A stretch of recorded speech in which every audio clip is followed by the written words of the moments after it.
Hello friends, welcome to Creative Medicine. In this lecture, we will learn about Phosphodiesterase 5 inhibitors include phosphodiesterase 5 inhibitors are sildenafil, tadalafil, vardenafil and avinafil. So they are sildenafil, tadalafil, vardenafil and avinafil. These are well absorbed and metabolized by CYP3A4. Among this, tadalafil is most potent. All are equally effective, but tadalafil is most potent.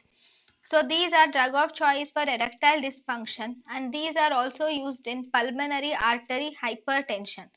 These phosphodiesterase 5 inhibitors are used along with, they are actually contraindicated with nitrates because these phosphodiesterase inhibitors causes vasodilatation, thus resulting in hypotension.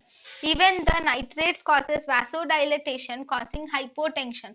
So as a result, we can see marked hypotension is seen in the patients with both nitrates, or sudden collapse is seen. So side effects, if you use them with nitrates, are they can cause hypotension, they can result in priapism, and one more side effect of this phosphodiesterase inhibitors is blue green vision disturbance.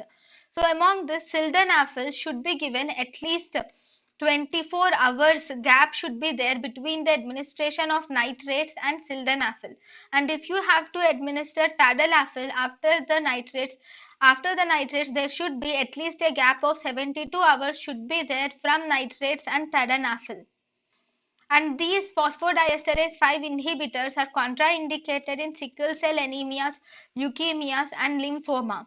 And among all these, tadalafil is the most potent and it is longest acting phosphodiesterase 5 inhibitors, whereas avanafil is the fastest acting phosphodiesterase 5 inhibitors, whereas vardenafil is causes QTC prolongation. Vardenafil causes QTC prolongation. thank you and thank you for watching.